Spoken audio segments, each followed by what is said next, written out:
नमस्ते। मैं जसवंत कुमार स्वराज्य आईएएस में आपका स्वागत करता हूं। किसी भी देश के विकास के लिए उनकी अर्थव्यवस्था का विकास बेहद महत्वपूर्ण होता है। उस अर्थव्यवस्था के विकास के लिए बेहद जो महत्वपूर्ण होता है वह होती उनकी आर्थिक नीतियां। आर्थिक नीतियां जो है हालांकि जो है सरकार के द्वारा जो है अलग अलग समय में निर्धारित किया जा सकता है, मगर वैश्विक रूप में अगर देखा जाए, वास्तविक रूप में अगर देखा जाए तो वहां जो आर्थिक नीतियां जो है वहां वर्तमान में भारत सरकार के परिप्रेक्ष्य में अगर बात करें तो वहां जो है बजट से निर्धारित होती है। अर्थात पूरी अर्थव्यवस्था में जो है बजट का जो महत्व जो है वहां विशेष है।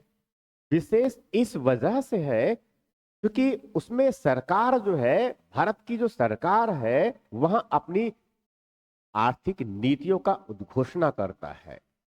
वो आर्थिक नीतियां जो उस देश के आर्थिक विकास की जो धुरी है, पहिया है, धुरी और उनकी जो पहिया है उनको चलाता है।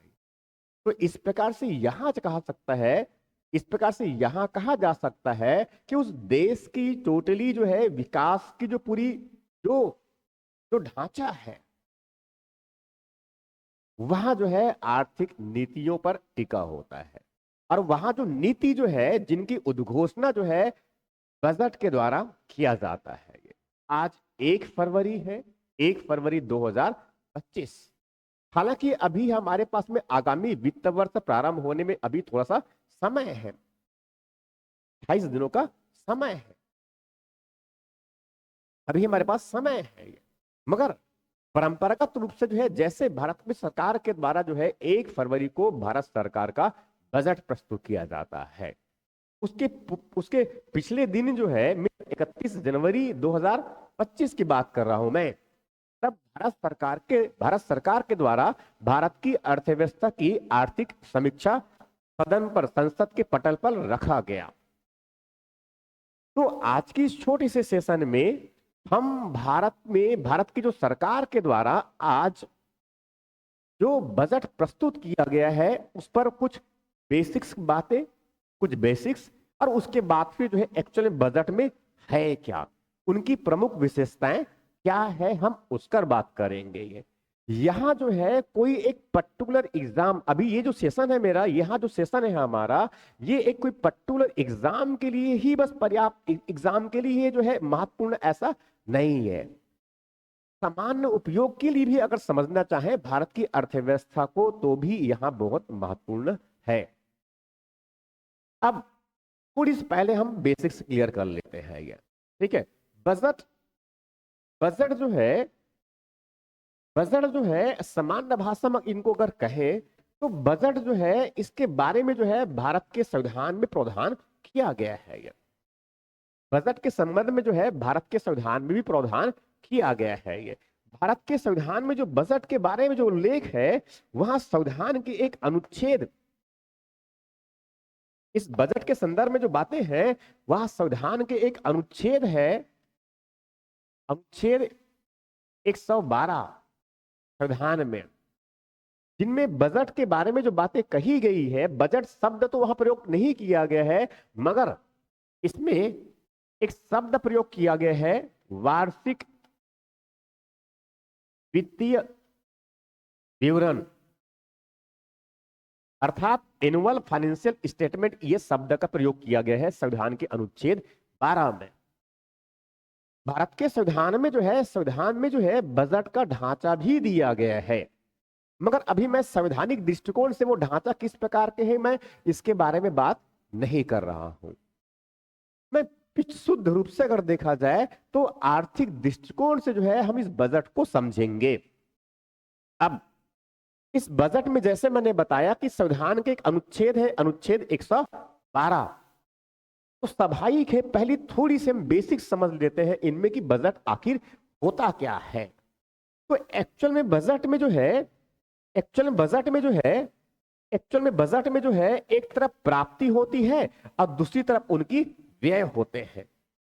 एक तरफ जो है कह सकते हैं कि बजट में एक तरफ जो है उनकी प्राप्ति होती है और दूसरी तरफ होती है उनमें व्यय होता है। यह दूसरी तरफ होती है उनमें उनका व्यय, मतलब रिसिट्स की बात कर रहा हूं मैं और जो है एक्सपेंडिचर की बात कर रहा हूं मैं यहाँ। तो कुल प्राप्ति और कुल रिसिट्स, कुल व्यय का जो विवरण ही क्या कहलाता है, वहां बजट होता है। तो इस प्रकार से इन दोनों का जो विवरण है, वहां जो विवरण है, वो जो स्टेटमेंट है, वहां ही एक्चुअल में क्या है, बजट है ये। अब प्राप्ति और व्यय में किस प्रकार की चीजें होती है, हम किसकी बात कर रहे हैं यहां पर, जो है हम भारत सरकार की बात कर रहे हैं। हम भारत सरकार की बात कर रहे हैं। इसका मतलब ये है कि हम जिस की बजट की बात कर रहे हैं वो कोई और नहीं, वो सरकार किसकी है, भारत की जो सरकार जो है वहां एक वर्ष में कितना प्राप्त करता है और उन्होंने कितना व्यय किया, इनका ही लेखा जोखा वहां क्या होता है, बजट होता है। ये एक व्यक्ति का या फिर एक परिवार का भी बजट हो सकता है। ये एक व्यक्ति या एक परिवार की जो है उनकी वार्षिक आमदनी कितनी है, वार्षिक आमदनी में जो आय प्राप्त हुआ उसने उसका किस किस प्रकार से खर्च किया, यही उस व्यक्ति की बजट है। ये यही उस व्यक्ति की बजट है। तो वो प्राप्ति जो है वो अलग अलग सोर्स से तो हो सकता है। तो प्राप्ति को अगर हम देखें तो भारत सरकार के परिप्रेक्ष्य में अगर हम बात करें तो यहां जो प्राप्ति जो है, प्राप्ति जो है वह दो तरीके से करता है। ये एक होता है राजस्व प्राप्ति, एक होता है राजस्व प्राप्ति और एक होता है उसमें पूंजीगत प्राप्ति।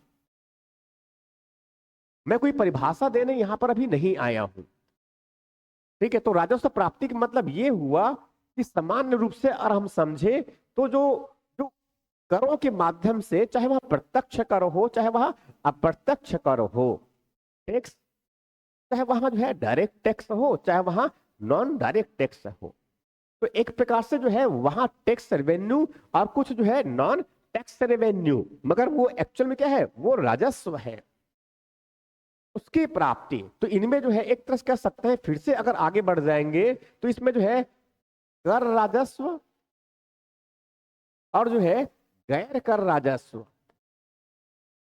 गैर कर राजस्व यहां सम्मिलित होते हैं। ये कर राजस्व में जो है डायरेक्ट और इनडायरेक्ट टैक्स रेवेन्यू, और नॉन टैक्स रेवेन्यू में जो है कोई जो है डिविडेंस भी हो सकता है किसी सरकारी कंपनी का, इसमें और भी जो है होते हैं।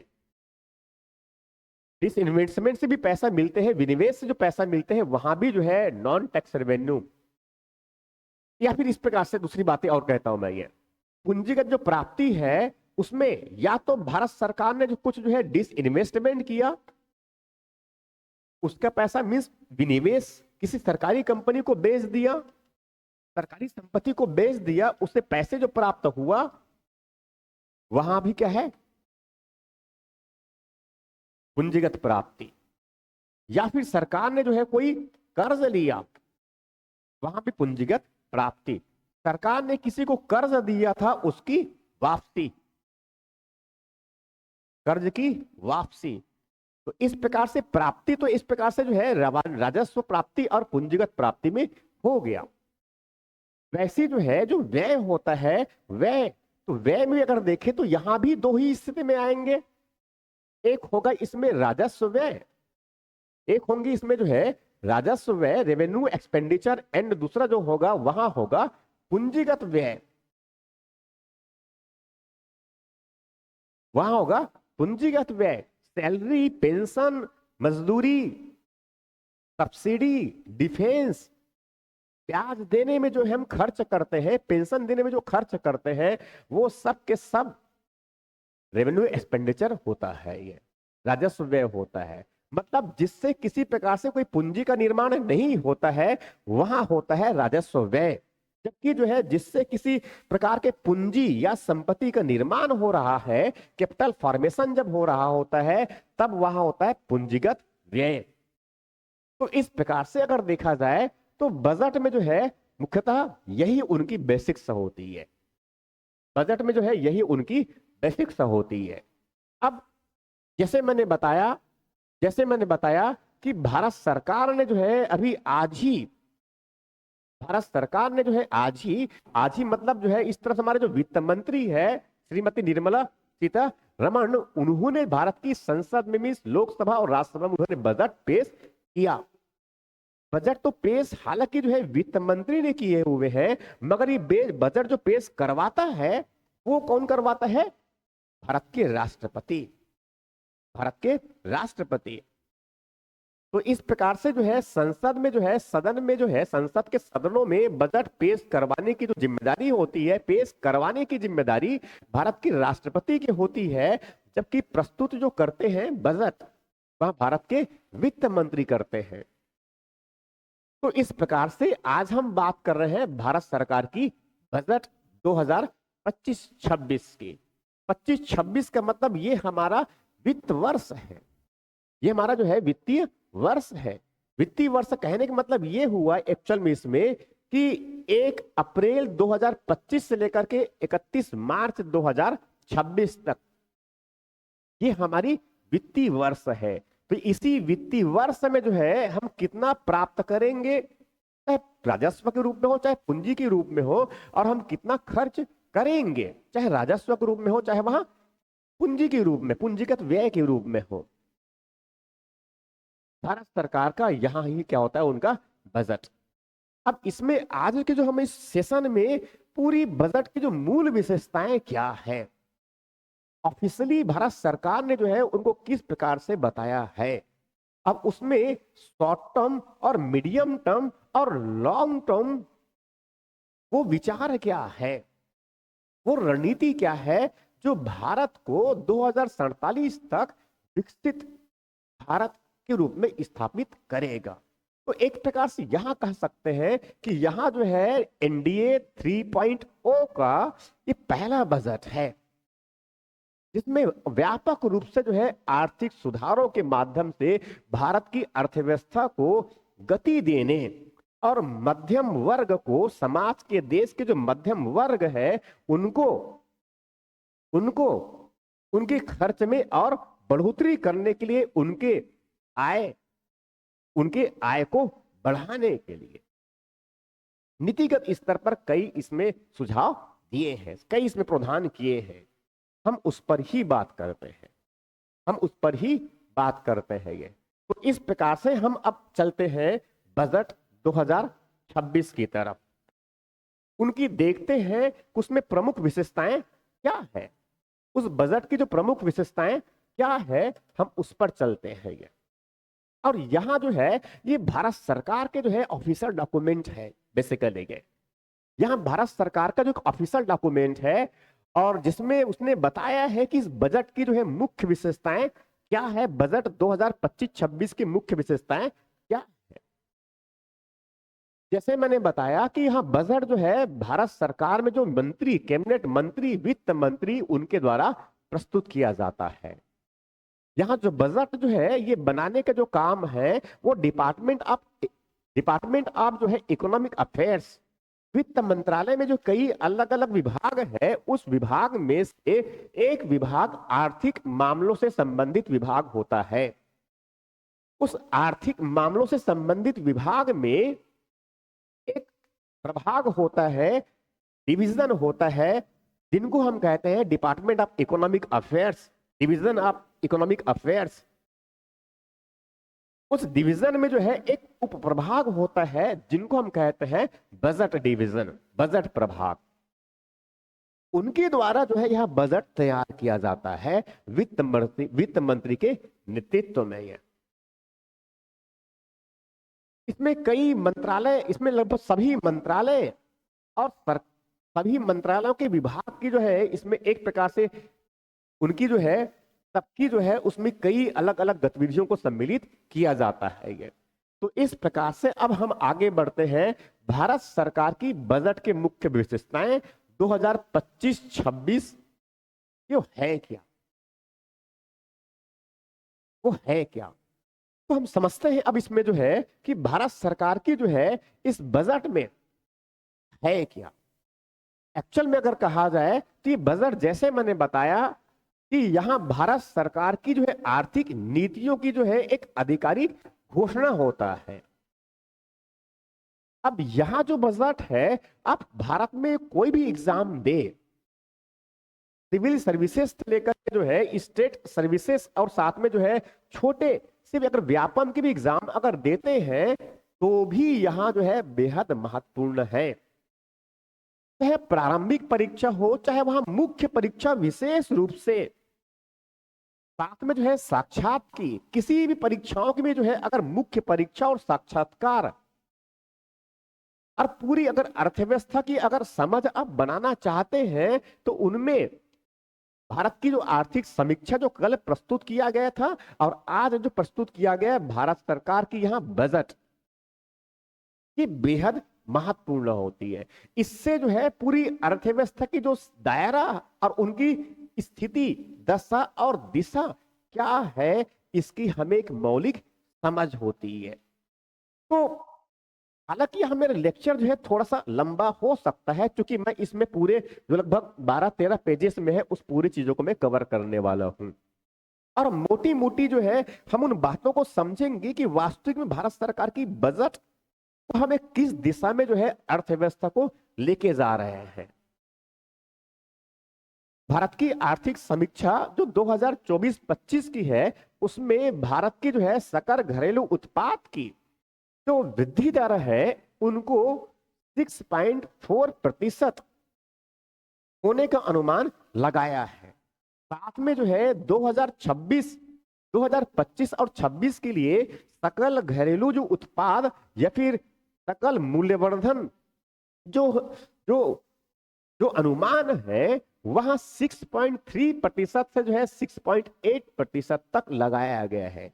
हालांकि यहाँ जो है कोई बहुत अधिक उत्साहवर्धक जो है ये आंकड़े नहीं है, मगर जिस प्रकार से वैश्विक ग्लोबल जो है जो चुनौतियां हैं, वैश्विक जो चुनौतियां हैं और जो जियो पॉलिटिकल, जियो इकोनॉमिक जो डिस्टरबेंस है, फ्रेगमेंटेशन है, उसमें अगर हम समझे तो ये 6.3 से लेकर के 2025 से 26 के लिए 6.3 से लेकर के 6.8 का जो लक्ष्य है ये जो है एक सुटेबल लक्ष्य है।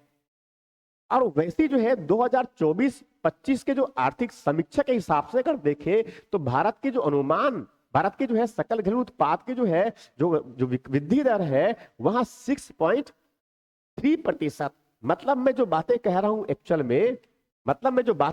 एक्चुअल में, यहां जो है 2024-25 के लिए जो है जीडीपी का ग्रोथ रेट हमारा जो है 6.4% इस दर से गत वर्ष की तुलना में है, जबकि 2025-26 में इसका अनुमान लगाया गया है 8.3 से जो है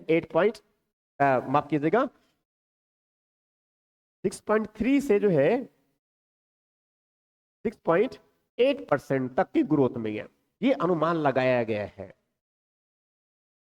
अब इसमें हमें ये देखना है कि इस बजट में जो है उनकी पूरी नीतिगत स्तर पे फैसले किस तरह से लिए गए हैं, उसमें जो है मुख्य जो बातें हैं वो क्या है। तो सबसे पहले हम चलते हैं अब यहां से जो है बजट में जो है वो 2047 तक के विकसित भारत के लिए जो यात्रा, उनकी बुनियाद यहां रखा गया। इसीलिए जो है इस बजट को जो विकास बजट के जो है उस मूल बातों में जो सारांश है उसमें सबसे पहली बातें यही कही गई है कि ये भारत की विकास की यात्रा है। यहां जो है भारत के विकास की यात्रा है। ये एक्चुअल में अगर कहा जाए तो यहां जो है भारत के विकास की यात्रा मतलब ये हुआ कि ये भारत जो है, यहां जो भारत है, ये भारत जो है जो सिर्फ एक भूमि नहीं है। ये जो भारत जिनकी हम बात कर रहे हैं, ये देश जिनकी हम बात कर रहे हैं, ये सिर्फ कोई भूमि नहीं है, ये सिर्फ कोई भूमि नहीं है। ये एक्चुअल में एक थीम के रूप में इसमें स्थापित किया गया है भारत की विकास की यात्रा को, इस देश की विकास की यात्रा को। वो यहां जो देश है इस देश की विकास यात्रा को जो है ये स्थापित करते हुए कहा गया कि देश सिर्फ भूमि नहीं है बल्कि इसके लोग हैं, बल्कि इसके क्या है, लोग हैं। तो स्वाभाविक है इन लोगों की विकास, और वहां भी जो है कब तक, 2047 तक विकसित भारत बनाने की। तो वहां यात्रा में जो है कौन उनके जो है उस पूरी विकास की जो यात्रा है उसमें वो विकास के इंजन क्या होंगे, जो विकास के इंजन, वो जो इंजन ऐसे क्या होंगे जो विकास के जो है पहिया को चलाएगा, विकास की पहियों को जो चलाएगा। तो वहां 4 पिलर है, वहां जो है 4 पिलर है। ये विकास के जो इंजन में जो सबसे पहला पिलर वह है कृषि। विकास के पहिए में सबसे पहला पिलर, विकास के इंजन में सबसे पहला पिलर और वह है कृषि। तो स्वाभाविक है भारत की इस बजट में जो है विकास के इंजन कृषि है। तो स्वाभाविक है भारत सरकार के द्वारा जो है कृषि और कृषि से संबंधित जो ग्रामीण सामाजिक आर्थिक विकास को जो है इसमें प्राथमिकता में दिया होगा। इनकी विकास की जो है रणनीति इसमें सम्मिलित होंगे। तो स्वाभाविक रूप से जो है इसमें खेती बाड़ी की जो बातें हैं वह मुख्य रूप से होंगे। तो स्वाभाविक है कि पहली बातें हुआ विकास के इंजन में सबसे पहला जो हिस्सा है वहां किसका हुआ, कृषि का हुआ। इस विकास यात्रा में जो है उस विकास यात्रा को जो है जो मोबिलाइज करने वाले दूसरे इंजन के रूप में भारत की बजट में जो है दूसरा जो है वहां है एमएसएमई सेक्टर। एमएसएमई का मतलब ये है सूक्ष्म लघु और मध्यम उद्योग, सूक्ष्म लघु और मध्यम उद्योग, माइक्रो मिनी और मीडियम, इसीलिए इनको हम शॉर्ट कहते हैं MSME, macro small and medium enterprises. तो स्वाभाविक है इस बजट में जो है उस माइक्रो जो है और स्मॉल और जो है मीडियम जो इंटरप्राइजेस है उसके ग्रोथ के लिए विशेष बातें कहे होंगे, विशेष बातें कहे होंगे। क्यों? क्योंकि इसमें विकास की जो है बहुत अधिक संभावना है, इसमें बहुत अधिक मात्रा में लोगों को रोजगार बनी हुई है। वैसी जो है दूसरा विकास के जो इंजन है वहां है निवेश, वहां है निवेश। अब ये निवेश जो है, निवेश के मतलब में इन्वेस्टमेंट की बात कर रहा हूं मैं। अब निवेश जो है चाहे हम एक मानव को संसाधन में बनाने के लिए निवेश करें, चाहे हम जो है जो अवसंरचनाएं इंफ्रास्ट्रक्चर बनाने में निवेश करें, वो मानव संसाधन के रूप में विकसित करने के लिए जो है उसमें शिक्षा, स्वास्थ्य और कौशल में निवेश करें, चाहे वहां जो है इंफ्रास्ट्रक्चर में जो है फिजिकल इंफ्रास्ट्रक्चर मींस भौतिक अवसंरचना या फिर जो है डिजिटल इंफ्रास्ट्रक्चर में जो है निवेश करें। अब यहां जो निवेश है वहां क्या भारत सरकार के द्वारा मींस पब्लिक सेक्टर के द्वारा किया जाएगा या फिर केवल प्राइवेट सेक्टर के द्वारा किया जाएगा, या फिर क्या वो दोनों मिलकर के निवेश करेंगे, या फिर क्या वो दोनों मिलकर के निवेश करेंगे। तो इस प्रकार से यदि हम समझे तो यहाँ जो निवेश जो है वो विकास के इंजन का तीसरा, यह विकास की यात्रा का तीसरा इंजन है। स्वाभाविक है इस इंजन को फ्यूल देने के लिए 4 सेक्टर की बात कर रहे हैं और उनमें सबसे तीसरा जो क्रम में क्या है, निवेश। तो निवेश जो है स्वाभाविक रूप से जो है इसमें निवेश जो है स्वाभाविक रूप से इसमें जो है 2 हिस्से में निवेश। अब वहां निवेश जो है वहां सरकारी क्षेत्र से भी निवेश और वहां जो है निजी क्षेत्र से भी निवेश। तो स्वाभाविक है अब इस विकास यात्रा में जो है हमें निवेश को बढ़ावा देने के लिए जिससे हम वांछित जो लक्ष्य है 2047 तक का उनको प्राप्त कर सके। इसके लिए हमें जो है पब्लिक और प्राइवेट दोनों को साथ में मिलकर के जो है निवेश करने की आवश्यकता है। तो स्वाभाविक है इस पूरी अर्थव्यवस्था में जो है अब पब्लिक प्राइवेट जो पार्टनरशिप के माध्यम से इन्वेस्टमेंट को जो है करके विकास के जो इंजन है उनको गति दिया जाएगा। तो तीसरा जो इंजन है उस विकास यात्रा के वहां हुआ निवेश। उसके बाद चौथा जो इंजन है इस विकास यात्रा के वहां जो है निर्यात मींस एक्सपोर्ट की बात कर रहे हैं। भारत से जो है चाहे वस्तु का निर्यात हो चाहे वहां सेवाओं का निर्यात हो, भारत से जो है चाहे वहां वस्तु का निर्यात हो चाहे वहां जो है सेवाओं का निर्यात हो। इसका मतलब ये हुआ कि भारत को जो है अब हम एक ग्लोबल सेंटर के रूप में स्टेब्लिश करना चाह रहे हैं, जिससे भारत जो है एक वैश्विक स्तर पर जो है निर्यात का केंद्र बन सके। इसका मतलब यह हुआ कि ग्लोबल जो बिजनेस है, ग्लोबल ट्रेड और जो कॉमर्स है उसमें भारत की जो है जो भागीदारी है उनको हम बढ़ाने की बातें कह रहे हैं।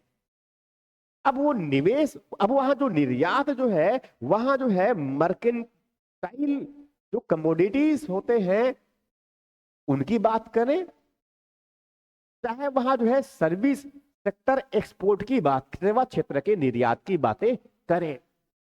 तो इस प्रकार से जो है भारत सरकार के द्वारा जो है जो कई जो कमोडिटीज है वह इलेक्ट्रॉनिक्स हो सकते हैं, टेलीकॉम जो है कम्युनिकेशन से संबंधित जो कई टेक्नोलॉजी है, उस इक्विपमेंट्स है, इलेक्ट्रॉनिक्स प्रोडक्ट है, फार्मास्यूटिकल्स जो है, ऐसे काफी बड़ी मात्रा में तो भारत को जो है एक निर्यात के सेंटर रूप में जो है डेवलप किया जाने की जो है इसमें बात कही गई है। तो इस प्रकार से विकास की यात्रा में जो है वहां इंजन कितने हुए?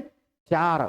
तो जब मुख्य परीक्षा में जब भारत सरकार के बारे में जो है उनकी अर्थव्यवस्था के बारे में अगर लिखेंगे आप तो स्वाभाविक रूप से जो है वो 4 बातें बिल्कुल दिमाग में आना चाहिए कि 2047 तक के लिए भारत सरकार ने जो विकास की जो यात्रा जो बना रखा है उसमें इंजन ग्रोथ के जो है वहां कौन है?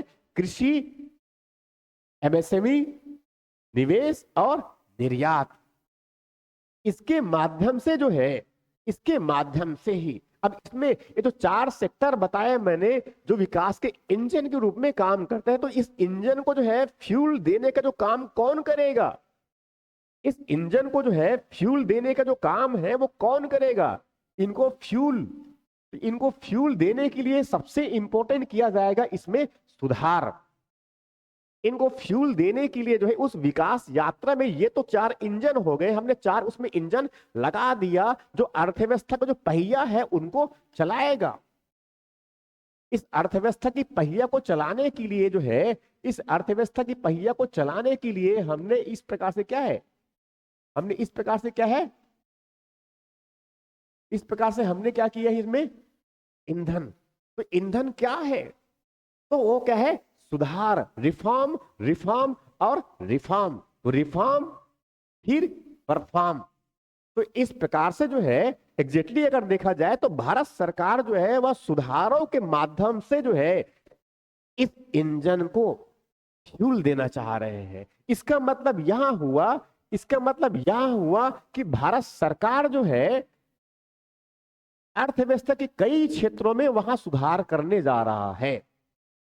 अब वहां सुधार जो है चाहे वहां जो है रेगुलेटरी सेक्टर के लिए हो, नियामक सुधारों की हम बात करें तो भी हो, चाहे वहां जो है बड़े जो एक्सपोर्ट के जो हमारे जो पॉलिसीज है उसमें सुधार की बातें हो, चाहे जो है हम छोटी स्तर में कृषि क्षेत्र में सुधार की बातें हो, चाहे हम निवेश के लिए सुधार की बातें हो, चाहे वहां जो है व्यापार करने की सुगमता को लेकर के सुधार की बातें हो, या फिर कोई बहुत बड़ी मात्रा में जो पुराने कुछ कानून जो एक तरह से आर्थिक विकास के लिए रोड़े बनते हैं उनको नए सिरे से और विकास के लिए, चाहे वहां सुधार जो है कर की संरचनाओं को जो है ठीक करने के लिए, कर प्रशासन को जो है ठीक करने के लिए सुधार के रूप में ही क्यों ना हो। तो इस प्रकार से अगर हम देखें तो यहां जो है जो विकास के जो इंजन, विकास की यात्रा में जो विकास के जो इंजन है उसके लिए फ्यूल वहां क्या है, सुधार। ये एक्चुअल में मुख्य परीक्षा के दृष्टिकोण से इन प्रकार से चीजों को हमें समझने की आवश्यकता होती है अर्थव्यवस्था में। तो स्वाभाविक है वो फ्यूल तो ठीक है, सुधार है, मगर उस सुधार को जो है जो प्रेरणा देगा, उस प्रकार के हमें सुधार करना चाहिए, उसकी प्रेरणा, वो मार्गदर्शक जो है सिद्धांत, वो क्या है, समावेशिता है, इंक्लूसिवनेस है। इंक्लूसिवनेस का मतलब ये है कि समाज के सभी वर्ग को उस विकास में, उस सुधार में जोड़ना है। समाज के सभी वर्ग को उसमें जो है, महिलाओं को, गांव के जो है उन किसानों को, उन मजदूरों को, जो उस तरफ जो है वो रेलवे पटरी में जो काम करते हैं, सड़कों किनारे जो काम करते हैं, ठेला और छोटे जो अपनी दुकान लगाकर जो काम करते हैं, उनको इस विकास के जो है, विकास के जो है सुधार के जो गतिविधियों के माध्यम से उनको जो है इसमें समावेश करना, महिलाओं को जो है विकास के हिस्से में लेके आना। तो इस प्रकार से जो है वो सभी जो अभी जो है जो सुधार के जो है इस सुधार के इस हिस्से में आर्थिक गतिविधियों में वहां जो है उनकी अभी भागीदारी नहीं हो रही है, फिर कम हो रही है, उनको समावेश करना, उनको समावेश करना, जिससे जो है ये भारत, जिससे ये जो भारत है ये अपने गंतव्य मीन्स, अपने गंतव्य मीन्स जो विकसित भारत का @247, ये जो हमारा जो गंतव्य है हम वहां तक पहुंच सके। तो इस प्रकार से अब देखें तो ये एक्चुअल में एक अवधारणा के रूप में जो है, एक रणनीति के रूप में इस प्रकार से रखा गया है, एक प्रकार से रखा गया है ये। तो ये एक्चुअल में इस बजट का एक प्रकार से सार है, हम यहां कह सकते हैं। इस विकसित विकास भारत की जो है, हम इस यात्रा तक, विकसित भारत की जो है यात्रा तक पहुंचने के लिए जो है ये हमने 4 इंजन बनाए हैं।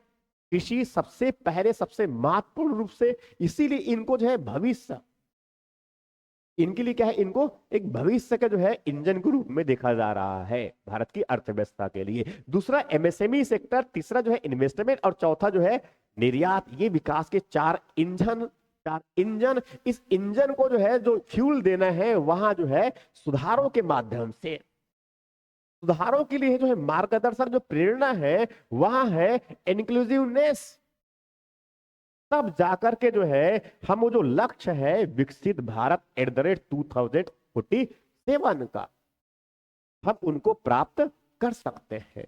इसीलिए जो है इस बजट में कहा गया है कि ये जो देश है वो सिर्फ भूमि नहीं है बल्कि इसके लोग हैं। ऐसी बातें जो है भारत के संविधान में भी कही गई है कि हम भारत के लोग, इस भारत को लगभग उसी प्रकार से शब्दों से ये प्रेरित है। अब मैं जो है इसमें अगली जो बातें कही गई है उस तरफ आगे बढ़ता हूं। अब मैं अगली जो बातें जो है बात कही गई है उस तरफ में आगे बढ़ता हूं। यहां जो बातें हैं विकसित भारत की आकांक्षा, तो हमने भी सपने पाल रखे हैं, हमने भी सपने पाल रखे हैं ये, ठीक है। डॉक्टर अब्दुल कलाम जी का जो है एक जो स्टेटमेंट है जो भारत में जो है काफी लोकप्रिय है, बच्चों तक में भी, और विशेष रूप से बच्चों में तो ज्यादा लोकप्रिय है कि सपने वो नहीं होते जो हम सोते हुए देखते हैं, बल्कि वो सपने होते हैं, अब माफ कीजिएगा सारी स्टेटमेंट सही नहीं हो पाया, मगर हम उनकी मूल बातें जो बता रहा हूं मैं, मूल बातें जो है, सपना जो है हम देखते हैं सोते हुए, वो तो ठीक बातें हैं, मगर वास्तविक में अगर कहा जाए सपना वो नहीं होता है, बल्कि यहां होता है कि हम जो है उनको जागते हुए देखते हैं और उसको प्राप्ति करने के हम जो है प्रयास करते हैं ये। तो स्वाभाविक है इस विकास की इस यात्रा में जो है, उस विकास की यात्रा में जो है विकसित भारत की जो आकांक्षा है, विकसित भारत की जो आकांक्षा है, उस विकसित भारत की आकांक्षा में हमें करना क्या है, या फिर हमें उसमें है क्या, उस विकसित भारत की आकांक्षा में एक्चुअल में है क्या। तो वो इंस्पिरेशन की बात कर रहे हैं। अब उसमें जो है 1 2 3 4 और ये 5 बातें हैं। वो क्या है? 5 बातें हैं। अब वो 5 बातें क्या है, उनको समझने से पहले मैं बस 2 सेकंड का जो है 5 सेकंड का मैं ब्रेक लूंगा।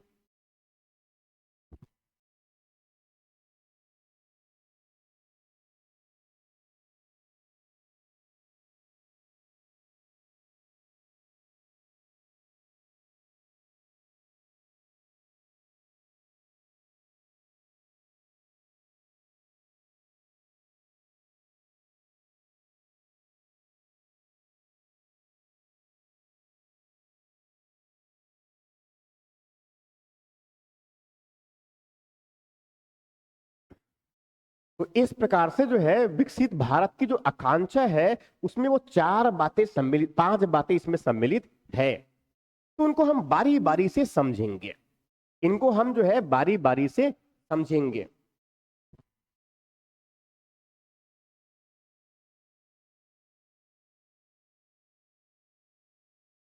अब अब हम समझते हैं इनमें कि विकसित भारत में जो है किस प्रकार से विकसित भारत की जो आकांक्षा है वह किस प्रकार की है। ये विकसित भारत की जो आकांक्षा है वह किस प्रकार की है, अब उनको हम समझते हैं ये। अब इसमें जो है वो जैसे मैंने बताया ये 5 बातें कहते हैं ये। पहला, वो आकांक्षा क्या है? तो आकांक्षा क्या है? आकांक्षा क्या है कि विकास में तेजी लाना। इसका मतलब यह हुआ कि ये एक्चुअल में जो है, एक्चुअल में जो है ये जीडीपी की ग्रोथ को बढ़ाने की बातें कह रहे हैं ये। जीडीपी की जो ग्रोथ है उनको बढ़ाने की बातें कह रहे हैं। मतलब बढ़ाने की जो है हम बातें सोचते हैं कि कैसे हम भारत की जो अर्थव्यवस्था की जो विकास की जो दर है उनको बढ़ाएं। तो जैसे मैंने बताया अभी जो है ये 24-25 में हमने जो है जो अचीव किया है, जो अचीव किया है ये 6.4% जो हमने बताया। और हमने 25-26 के लिए जो लक्ष्य बना रखे हैं, 25-26 के लिए जो लक्ष्य बना रखे हैं वो 6.3 से जो है 6.8 तक की जो है हमने लक्ष्य बना रखे हैं। मगर इससे जो है हम 2047 तक की जो विकसित भारत बनाने की जो यात्रा है इतने कम वृद्धि दर से हम जो प्राप्त नहीं कर सकते। विकसित भारत की जो रणनीति है उसमें, विकसित भारत की जो रणनीति मतलब विजन, जो डॉक्यूमेंट है विकसित भारत का 2047 तक के लिए, उसमें 8% की जो है 8% तक की जो है विकास दर को जो है विकास दर की आवश्यकता को रेखांकित किया गया है। इसका मतलब ऐसे अगर सोचा जाए तो क्या हम इस 6% अगर विकास करते रहेंगे तो हम क्या 2000 तक 47 तक हम विकसित भारत बन पाएंगे?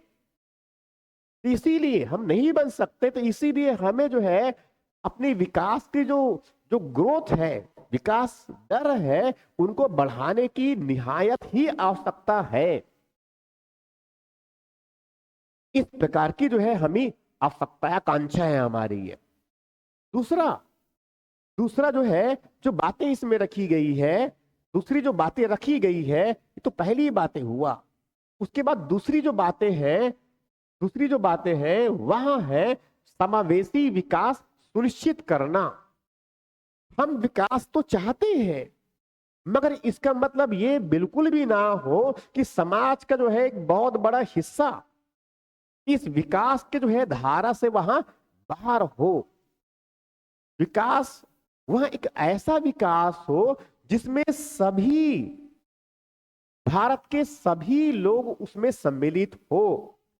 तो इसीलिए एक ऐसा विकास जिसमें उस विकास की जो है, विकास में जो सहभागिता, विकास करने में भी जो है सब लोग लगे, और विकास से जो लाभ प्राप्त होगा वो सबको समान रूप से मिले, वहां सबको मिले। तो इस प्रकार से जो है इस विकास में जो है सबसे महत्वपूर्ण होता है, उसको वहां विकास को हम क्या बनाए, समावेशी बनाए। तो विकास किस प्रकार का हो, वहां समावेशी हो। इसका मतलब यह है कि अभी जो विकास से वंचित है या विकास के दायरे में सम्मिलित नहीं हुआ है, उनको इसमें सम्मिलित किया जाए। इसीलिए यहां कहा जा सकते हैं कि यहां जो है ये एक्चुअल में एक तरह से जो है समावेशन को महत्व देता है। अब वहां समावेशन जो है, चाहे वहां सामाजिक सोशल इंक्लूजन हो, सोशल इंक्लूजन हो, चाहे वहां जो है, चाहे वहां जो है फाइनेंशियल इंक्लूजन हो, सामाजिक समावेशन हो, चाहे वहां जो है वित्तीय समावेशन हो, हमें इनको और अधिक अधिक इनको पूरी करने ही होंगे। तो इस प्रकार से जो है जो आकांक्षा है विकसित भारत की, कि वहां क्या है हमारी विकास में तेजी लाना, ये निहायत ही आवश्यकता है। मगर साथ में उस विकास में जो है सहभागिता, विकास करने में भी सहभागिता जो है वह भारत के सभी वर्गों की होनी चाहिए, चाहे पुरुष हो चाहे वह महिलाएं हो। इसीलिए जो है हमें अपनी इस विकास यात्रा में जो है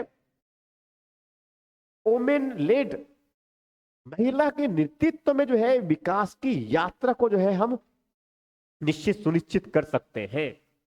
जो कमजोर वर्ग है, जिनको हम तथाकथित कमजोर वर्ग, जिनको विकास की जो है उस मुख्य धारा से जो बाहर रहे हैं, उनको एक साथ सामने रख करके विकास से सामने रख करके जो है उसके नेतृत्व में जो है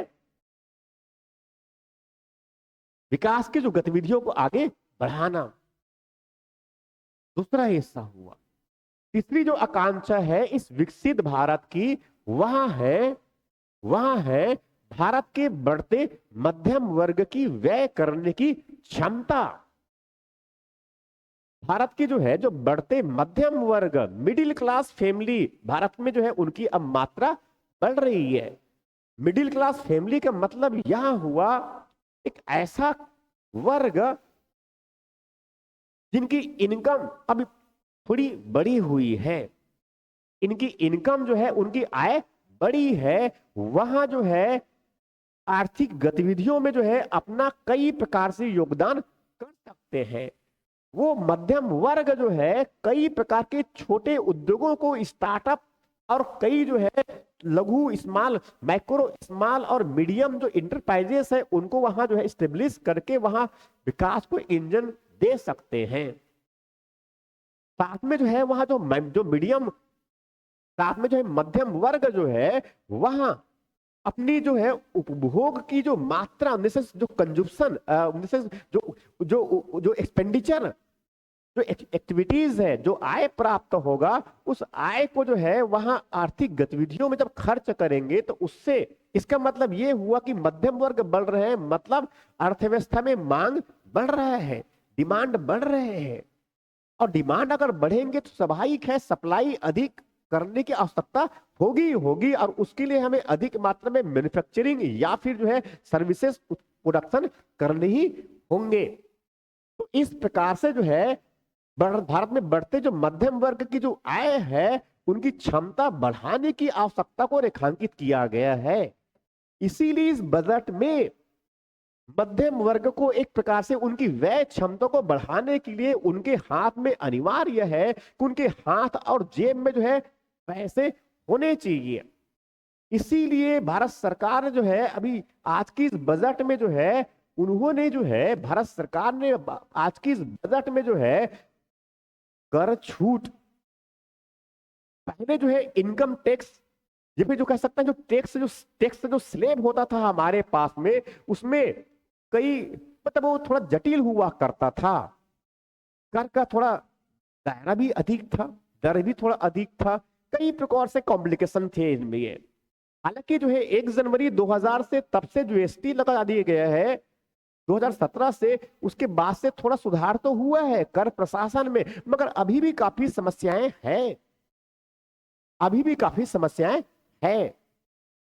इसीलिए भारत सरकार के द्वारा इस बजट के माध्यम से जो है, जो जो कर व्यवस्था है हमारी, और विशेष रूप से उसमें जो हमें अगर जो प्रत्यक्ष कर की जब बात करूं, तो प्रत्यक्ष कर के सुधारों के लिए तो ठीक है, भारत सरकार ने इस बजट में उन्होंने एक नया जो है फ्रेमवर्क डेवलप करने की बातें तो कही ही है, मगर सबसे इंपॉर्टेंट जो बताने वाला हूं मैं, वहां भारत की इस बढ़ते मध्यम वर्ग की व्यय की क्षमता बढ़ाने के लिए जो है, जो इनकम टैक्स जो स्लेब होता था हमारे पास पहले के, उनको सरल बनाते हुए इसमें सरल बनाते हुए जो है, इसमें एक बहुत ही लचीला और सरल, जिसमें अप टू 4 लाख, इसमें जो है किसी प्रकार का कोई टैक्स नहीं। 4 से जो है 8 लाख तक 5%, 8 से जो है 16, 8 से जो है 12 लाख तक 10%। फिर इस प्रकार से ऐसा करते करते जो है, उस स्लेब को भी मैं नहीं आगे, चूंकि इसमें एक्सप्लेन किया गया है उस प्रकार से, तो वहां जो है 30 लाख तक इनको पहुंचाया गया है 30% के माध्यम से। तो इस प्रकार से जो है 4 लाख तक जो है 0%, फिर 5%, फिर 8, तो इस प्रकार से 4, 8, 12, 16, 20, 25 और 23, इस तरह की जो है स्लेब। तो 5%, फिर आगे जो है 10%, फिर 15%, फिर 20%, फिर 25, फिर फाइनली जो है 30%। ऐसा करके जो है वहां मध्यम वर्ग के हाथों में उनके पैसे और बचाए हैं, जो कर के रूप में भारत सरकार के पास चले जाते थे। तो इस प्रकार से विकसित भारत की जो आकांक्षा है उसमें, विकसित भारत की जो आकांक्षा है उसमें यहां हुआ तीसरा हुआ। अब उसके बाद फिर चौथा जो है विकसित भारत की आकांक्षा में, वहां है निजी क्षेत्र में निवेश में नई जान डालने की आवश्यकता है। जैसे मैंने बताया कि उस तरफ जैसे मैंने थोड़ी देर पहले ही बताया कि जो है इस विकास यात्रा में जो है निवेश एक विकास के इंजन के रूप में है, और निवेश को भारत में बढ़ावा देने के लिए वो इंजन जो फ्यूल है वह क्या है, सुधार। तो स्वाभाविक है हमें जो है सरकारी क्षेत्र तो अपने निवेश की मात्रा को बढ़ा रखा है। 2024-25 का जो बजट था हमारा 45 लगभग जो है 45 लाख करोड़ रुपए का बजट था, और इस बार का जो बजट का जो आकार है वहां जो है 50,65,000, मतलब 50.5 लाख करोड़ रुपए का ये भारत सरकार का बजट है। ये मतलब 2001 अप्रैल 2025 से लेकर के 31 मार्च 2026 तक जो है भारत सरकार द्वारा लगभग जो अनुमानित है वहां लगभग 50,65,000 लाख करोड़ रुपए वहां खर्च करने वाले हैं। तो स्वाभाविक है इनके लिए, इनके साथ साथ जो है जो विकास की आकांक्षा में, विकसित भारत की आकांक्षा में, जैसे बताया मैंने, चौथा जो है आकांक्षा है कि वहां जो है निजी क्षेत्र में निवेशों में जान डालना है, मतलब प्राइवेट जो इन्वेस्टमेंट जो है हमें उनको बढ़ाना है।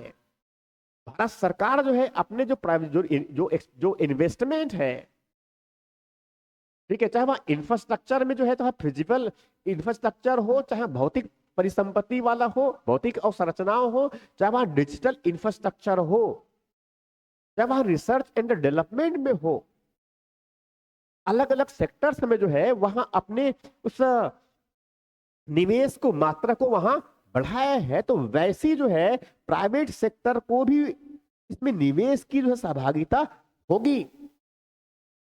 तो स्वाभाविक है उस निजी निवेश को जो है सुगम बनाने के लिए भारत सरकार के द्वारा जो है नीतियों में सुधार की आवश्यकता होगी, नीतियों के माध्यम से सुधार को आगे बढ़ाना होगा।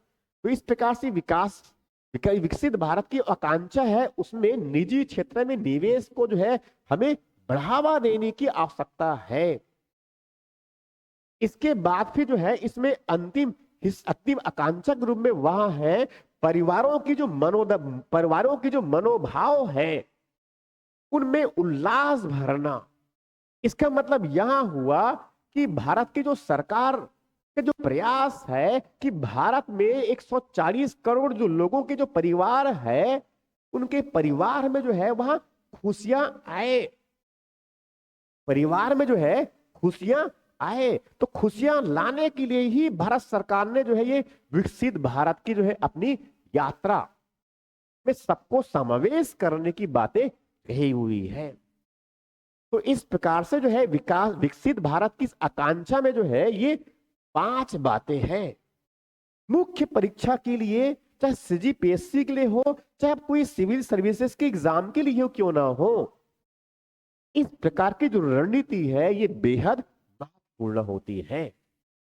अब हम आगे बढ़ते हैं, आगे जो है इस बजट में और कौन सी बातें हैं, आगे इस बजट में जो है ऐसे और कौन सी बातें हैं। तो यहां हम समझे इसमें तो यहां पर बिल्कुल एक नई प्रकार की रणनीति है, यहां जो है एक नई प्रकार की रणनीति है, यहां जो एक नई प्रकार की रणनीति है। अब इसमें समझते हैं ये, जैसे पहले मैंने सबसे पहले उधर स्लाइड था उसमें जो है विकास यात्रा लिखा हुआ था और साइड में इस तरफ विकास के इंजन और इस तरफ जो है उनके फ्यूल, उसके बाद मार्गदर्शक सिद्धांत समावेशन और उसके बाद फिर अंतिम गंतव्य।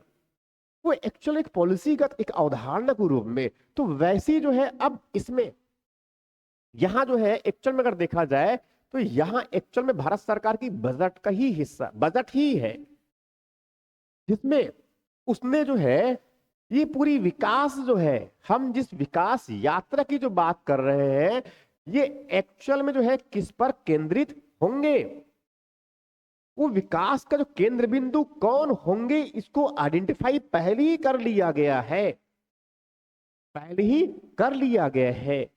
तो वहां कोई और नहीं बल्कि वो भारत के जो है वो गरीब लोग हैं, भारत के जो है वो गरीब लोग हैं, भारत के वो गरीब लोग हैं, वो युवा है जिनकी आकांक्षा है, वो युवा है जिनकी आकांक्षा है, वो अन्नदाता, वो किसान है, वो अन्नदाता, वो किसान है और वो नारी। तो इस प्रकार से अगर देखें तो वहां GYAN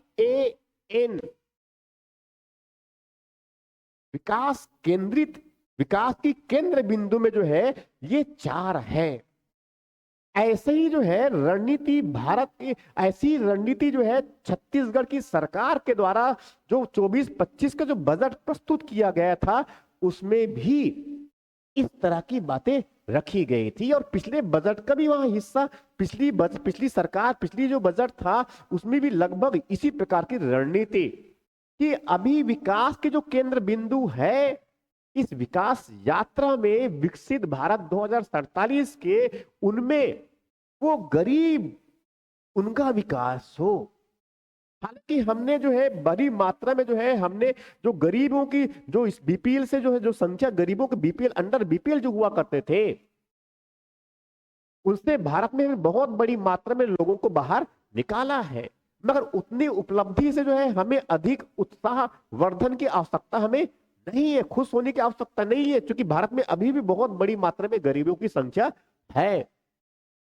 और सतत विकास लक्ष्य को अगर हमें हासिल करना है 2030 तक तो निश्चित रूप से सतत विकास लक्ष्य में जो है नंबर 1 जो है जो लक्ष्य है और साथ में आगे कुपोषण उसमें जो है उनको नंबर 2 जो लक्ष्य है उनको अगर प्राप्त करना है तो हमें जो है उन गरीबों को जो है विकास की धारा में जोड़ना होगा, और साथ में उनको विकास की वहां भागीदारी बने, और विकास से वहां जो लाभ प्राप्त होगा वहां भी उनको प्राप्त हो।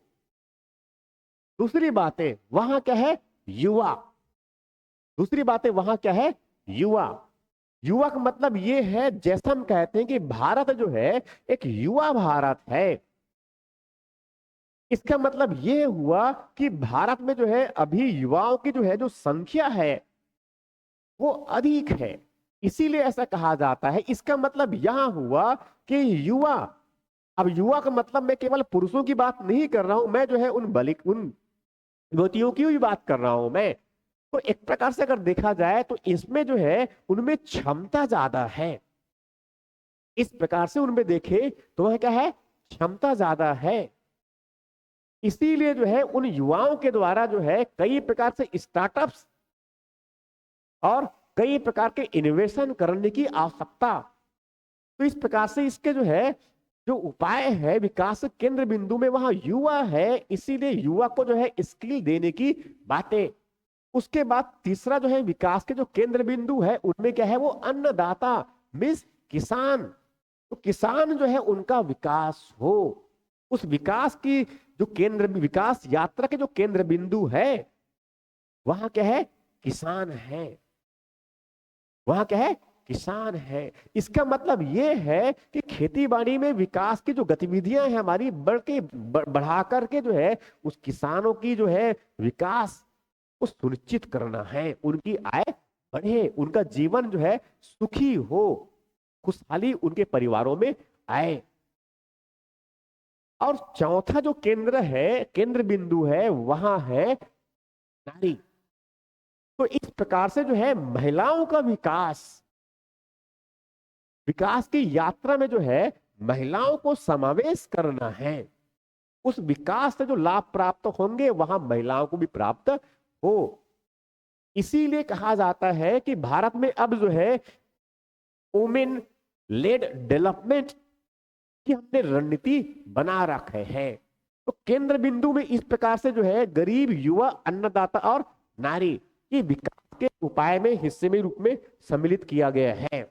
अब इसमें किस किस प्रकार से हमें काम करने की आवश्यकता है उसी को यहां एक रणनीति के रूप में स्थापित किया गया है। तो पहली बात, इनमें तो केंद्र बिंदु में अगर देखें, इनको केंद्र बिंदु में अगर देखें तो वहां क्या है, कृषि विकास को बढ़ावा और ग्रामीण समृद्धि को बढ़ावा।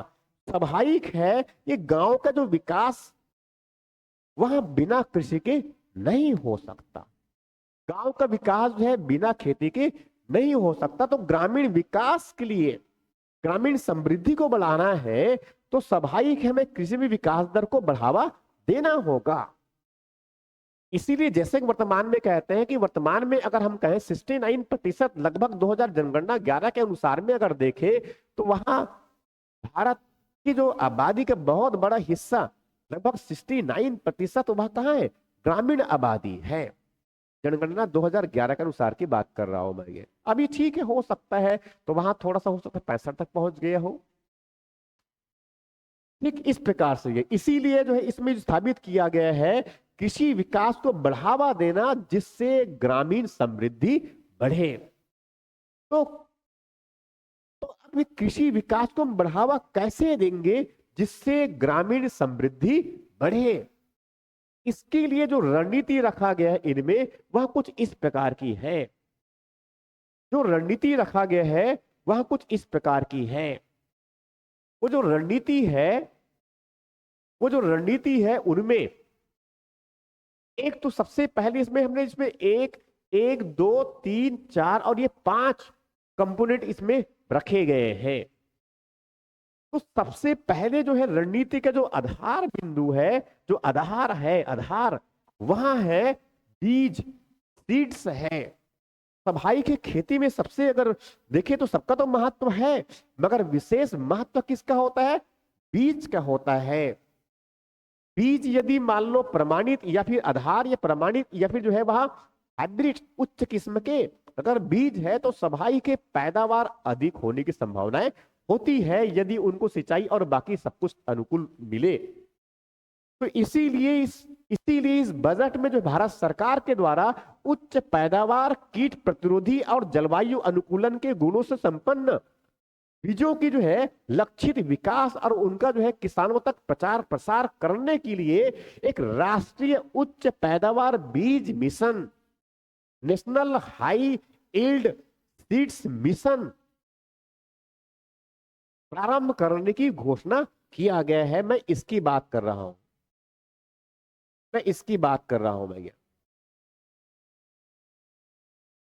तो इस प्रकार से जो है कृषि विकास के लिए जो है सबसे पहला जो हिस्सा है वहां क्या है, एक राष्ट्रीय उच्च पैदावार बीज मिशन प्रारंभ भारत सरकार के द्वारा किया जाएगा। ये बिल्कुल शुरुआत हुआ यहां से। अब बीज तो है, ठीक है, बीज मिल गया तो बीज को चलो हमने बारिश हुआ और हमने उसमें बुआई भी कर दिया, मगर हम ये भी अब यहां भी जानते हैं हम कि जो है जब स्वाभाविक खेती बाड़ी करेंगे तो उसके लिए क्या चाहिए, उसमें निवेश के लिए जो है कई अलग अलग इनपुट्स की आवश्यकता और पड़ती है।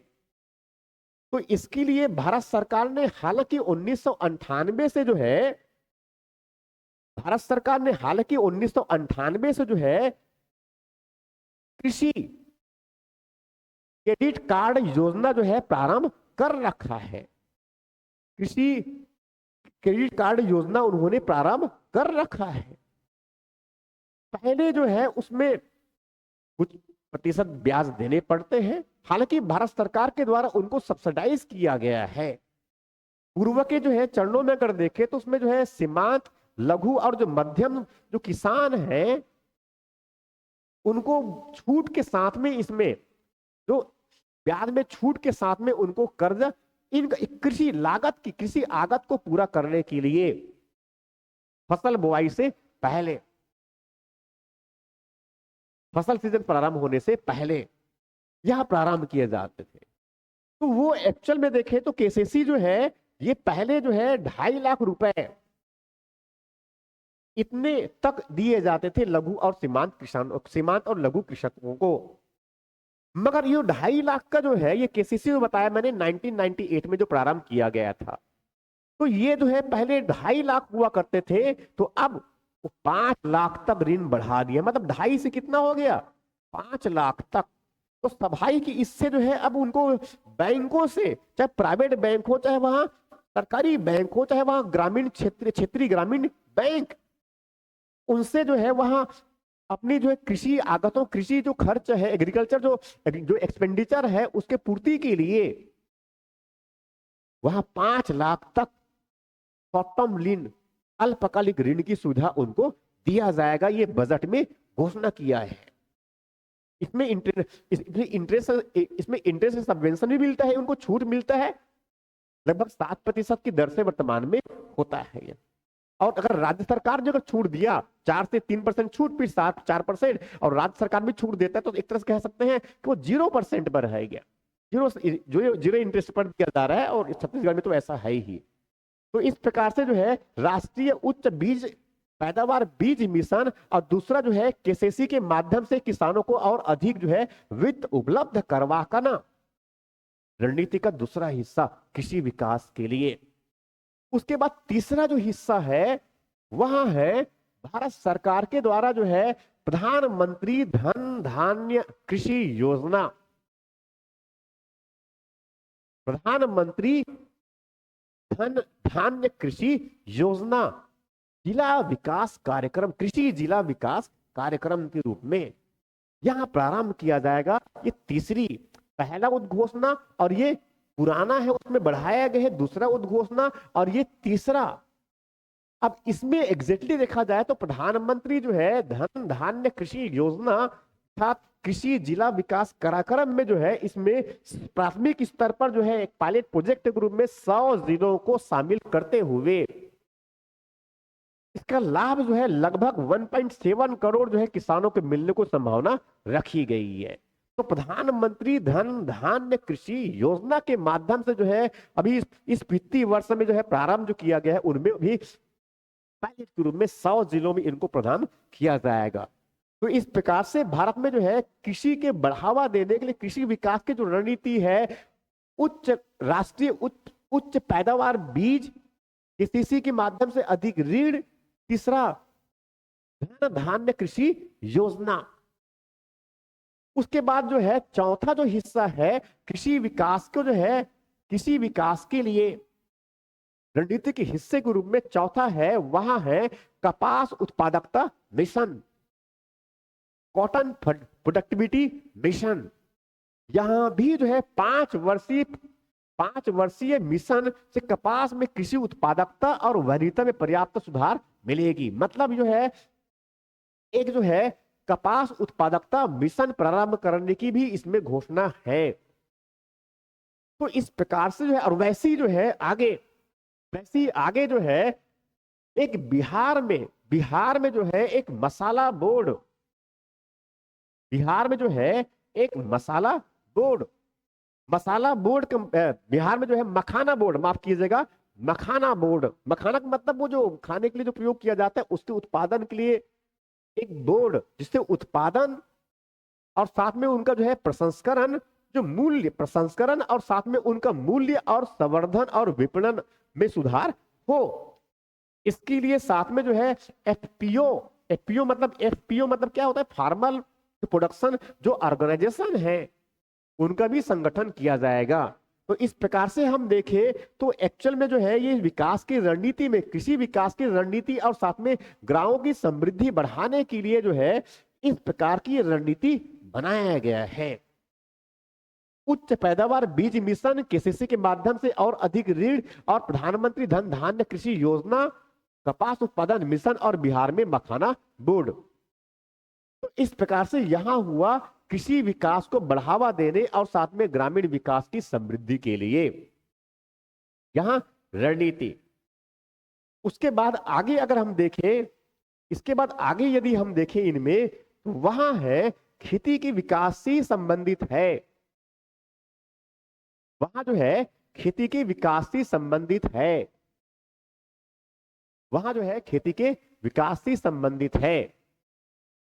तो अब वहां तो हमने जो है उसमें एक तरह से कह सकते हैं हम खाद्यान्न और कपास और उसमें जो विपणन के लिए और जो इनपुट्स के लिए हमने जो बातें कही वहां हुआ, मगर अब इसमें जो है 2 और बातें हैं। पहली जो बातें हैं वहां है दलहन से संबंधित। आप जानते हैं कि भारत जो है अपनी जो आवश्यकता का बहुत बड़ा जो हिस्सा है दलहनों की वह आयात से पूरा करता है। हालांकि भारत में बड़ी मात्रा में जो है तुअर, मसूल, चना, लाखड़ी ऐसे कई और दलहनों का जो है उत्पादन हम करते हैं, मगर वास्तविक में अगर देखें तो जितना जो है भारत में दलहनों की जो आवश्यकता है, दलहनी फसल दलहन दालों की जो आवश्यकता है, उन आवश्यकताओं को हम पूर्ति नहीं कर पा रहे होते हैं अपनी खुद के उत्पादन से। इसीलिए जो है भारत सरकार के द्वारा जो है यहां जो है लक्ष्य रखा गया है कि हम अब दलहन में जो है आत्मनिर्भरता को हम प्राप्त करें, उनको हम लक्ष्य बनाएं। तो इस दलहन में आत्मनिर्भरता को प्राप्त करने के लिए तुअर, उड़द और मसूर पर भी विशेष ध्यान देने की आवश्यकता होगी। किस पर की बात कर रहा हूं मैं? तुअर दाल, अरहर दाल की बात कर रहा हूं मैं, उड़द दाल की बात कर रहा हूं मैं, और कौन सा? मसूर दाल। इसके उत्पादन एक्चुअल में क्या है? कम है। चना तो ठीक है, चलो हम उत्पादन ठीक कर ही रहे हैं, मगर उनको और बढ़ाने की आवश्यकता है। मूंग और उड़द समझ रहे हैं, इसीलिए भारत सरकार के द्वारा जो है विशेष रूप से जो है इस बात पर जो है बल दिया गया है कि हम तुअर, उड़द और मसूर के मामलों में हम क्या हो जाए? आत्मनिर्भर हो जाए। और उसके लिए जो है भारत सरकार ने जो है एक रणनीति पेश किया हुआ है इस बजट में। और वहां जो रणनीति जो है वहां क्या है? 6 वर्षीय एक मिशन प्रारंभ करने की इसमें एक रणनीति है। 6 वर्षीय एक मिशन किसके लिए? तुअर, उड़द और मसूर उत्पादन में मसूर के मामलों में आत्मनिर्भरता प्राप्त करने के लिए 6 वर्षीय मिशन प्रारंभ करने की इसमें घोषणा की गई है। दलहन में आत्मनिर्भर बनने के लिए तो स्वाभाविक है इस 6 वर्षीय जो मिशन होगा इसमें 4 मुख्य बातों पर ध्यान दिया जाएगा। 4 मुख्य बातों पर ध्यान का मतलब यह हुआ कि इसमें जलवायु के अनुकूल बीजों का विकास और उनकी जो है वाणिज्यिक स्तर पर उपलब्धता सुनिश्चित हो। इसका मतलब ये है कि हम जो है जलवायु परिवर्तन जो जिस प्रकार से हो रहे हैं उसके अनुरूप बीज हमारी हो। इसका मतलब हम जो अनुकूलनता को जो है बढ़ावा देने की बातें हम कह रहे हैं।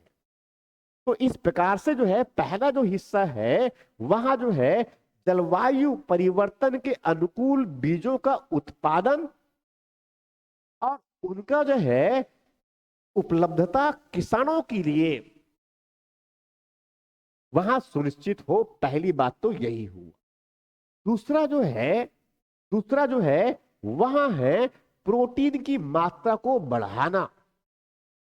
क्या दालों में प्रोटीन की मात्रा को बढ़ाया जा सकता है? क्योंकि भारत में जो है अगर देखें तो कुपोषण की मात्रा तो निश्चित रूप से है और भारत में थोड़ा सा अगर कहा जाए तो एक प्रकार से हम कह सकते हैं कि इनमें भारत में थोड़ा शाकाहारी लोगों की संख्या थोड़ी ज्यादा है, ऐसा कह सकते हैं, सामान्य रूप से ऐसे कह सकते हैं। तो स्वाभाविक है वो अपनी प्रोटीन की आवश्यकताओं को पूरा करने के लिए किसका प्रयोग करेंगे? दलहन का। तो इसलिए आवश्यकता दलहनों की अधिक है, मगर चूंकि हम दलहन उत्पादन भारत में कम कर रहे हैं तो क्या करने पड़ेंगे, हमें डॉलर को जो है या फिर विदेशी मुद्रा देकर के हमें दाल कहीं विदेश से मंगाने पड़ेंगे। तो एक प्रकार से उनका दोहरा नुकसान हो रहा होता है ये। तो इसीलिए जो है प्रोटीन की मात्रा को जो है दलहनों में आत्मनिर्भरता के लिए उसमें बढ़ाने की आवश्यकता। इसके साथ साथ हमें जो है इस प्रकार के साथ साथ हमें जो है केवल दलहनी क्षेत्र में उत्पादन को ही बढ़ाना ऐसा नहीं है। क्षेत्र में अधिक क्षेत्र में अगर बुआई कर दिए हमने तो ठीक हम कह देंगे कि हम बहुत बड़ी मात्रा में हमने जो है जो पहले केवल चावल बस भी बोए जाते थे तो हम अब उसका डाइवर्सिफिकेशन कर रहे हैं, फसलों का हम विविधीकरण कर रहे हैं और हमने चलो ठीक कह दिए हमने जो है कि हम चावल की हमने दलहनी फसल की बुआई कर दी एक बहुत बड़े क्षेत्र में। मगर यदि उसको बोने से जो उत्पादन उतना नहीं हो पा रहा है, उत्पादन कम हो रहा है, तो उसका भी कोई मतलब नहीं है। मतलब ये कह रहा हूं एक्चुअल में कि दलहनी फसलों की जो उत्पादकता है, जो प्रोडक्टिविटी है, वो बढ़ाने की आवश्यकता है, हमें वो बढ़ाने की आवश्यकता है। तो इस प्रकार से 6 वर्ष जो कृषि मिशन होगा उसमें प्रोडक्टिविटी, दालों की दलहनी फसलों की जो प्रोडक्टिविटी है उनको बढ़ाने पर ध्यान दिया जाएगा। इसके साथ साथ बहुत महत्वपूर्ण जो समस्या होती है दलहनी फसलों के संदर्भ में वहां है कटाई के बाद भंडारण में।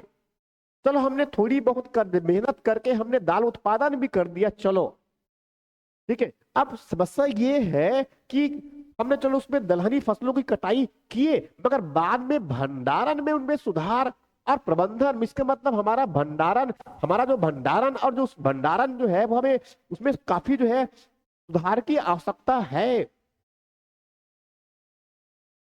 इसीलिए कटाई के बाद भंडारण और साथ में जो है उसमें प्रबंधन इस प्रकार से किया जाए कि कम से कम किसानों को जो है उस दाल उत्पादन जो वर्ग है उनको वो लाभकारी मूल्य प्राप्त हो। तो इस प्रकार से जो है कृषि क्षेत्र में जो है और दलहनों में आत्मनिर्भरता को प्राप्त करने के लिए वो इस प्रकार से 6 वर्षीय एक मिशन तुअर, उड़द और मसूर पर उनके उत्पादन को बढ़ावा देने के लिए। अब उसके बाद जो है कृषि जो विकास के साथ साथ जो है जैसे मैंने बताया ग्रामीण समृद्धि की जो बातें हैं, ग्रामीण समृद्धि के लिए, तो ग्रामीण समृद्धि के लिए जो है अनिवार्य है ग्रामीण अर्थव्यवस्था को गति देना।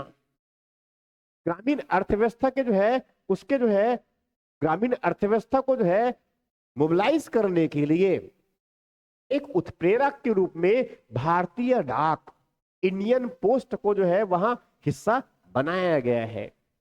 तो ग्रामीण अर्थव्यवस्था जो रूरल जो इकोनॉमी है उसके लिए एक स्टिमुलेटर के रूप में, एक स्टिमुलेट के रूप में, एक उत्प्रेरक के रूप में, एक उत्प्रेरक के रूप में जो है भारतीय डाक, ये भारतीय डाक जिनको वर्तमान में जो है इसके बैंकिंग के रूप में भी काम करते हैं, जिनको हम जो है इंडियन पोस्टल पेमेंट बैंक के रूप में भी हम जानते हैं। अब बैंकिंग फाइनेंशियल सिस्टम जो इनका जो वर्क है उनको, तो अब वो भारतीय डाक के माध्यम से जो है जो ग्रामीण अर्थव्यवस्था है उनको स्टेबलाइज करना है, ये रणनीति है।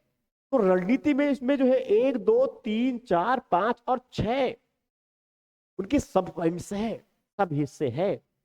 तो ग्रामीण अर्थव्यवस्था को हमें कैसे जो है विकास के लिए, ग्रामीण अर्थव्यवस्था को कैसे हमें स्टिमुलाइज करनी है जिससे उस ग्रामीण अर्थव्यवस्था का जो पहिया है, अर्थव्यवस्था का जो पहिया है वो थोड़ा तेजी से चले।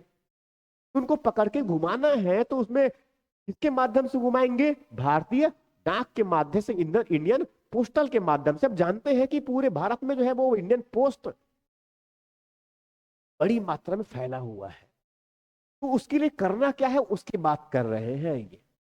तो इसके लिए करना क्या है? पहली बात कह रहे हैं ग्रामीण समुदाय के आसपास स्थित, ग्रामीण समुदायों के आसपास स्थित मतलब ये है कि उनकी पहुंच भारतीय डाक तक, उनकी उन समुदायों तक पहुंच हो।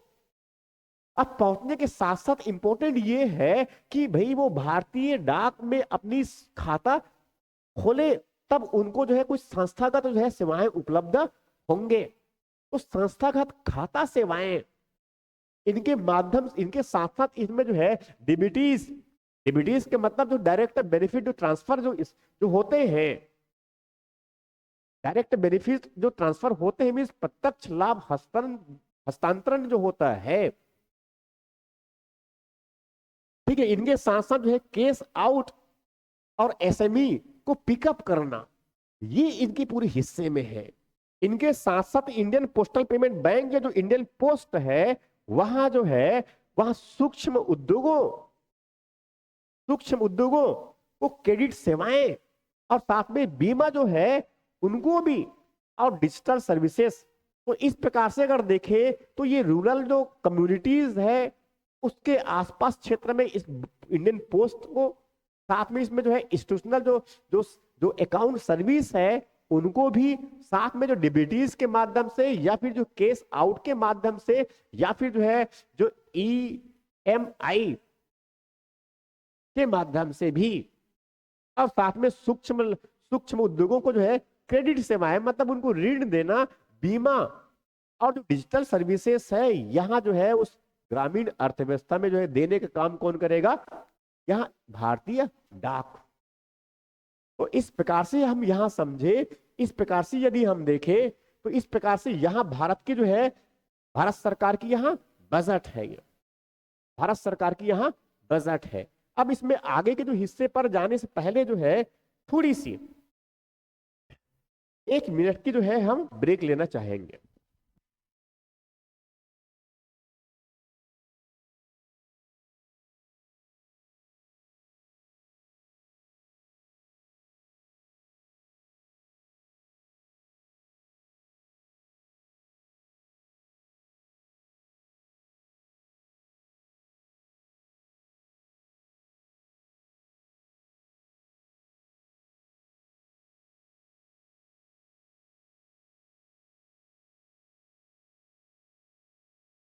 तो इस प्रकार से जो है हमने बजट में अब तक जो समझे हुए हैं वहां जो है वह कृषि और ग्रामीण विकास से संबंधित है। मगर इसके बाद जो हिस्सा है वहां जो है वह एमएसएमई को लेकर के है, सूक्ष्म लघु और मध्यम उद्योग से संबंधित, मतलब यहां से हम उद्योग की तरफ आगे बढ़ेंगे। मगर हाँ, यहाँ चूंकि लेक्चर जो है बहुत लंबा हो जा रहा है, लंबा हो जाएगा, इसीलिए जो है हमें इनको जो है एक दूसरे भाग के रूप में प्रारंभ करने की आवश्यकता है। तो यहाँ जो है भारत की जो है इस बजट का 2025-26 का ये पहला भाग है। इसके दूसरे भाग के रूप में जो है बाकी जो हिस्से हैं उनको हम समेकित करेंगे। आप सबका बहुत बहुत धन्यवाद।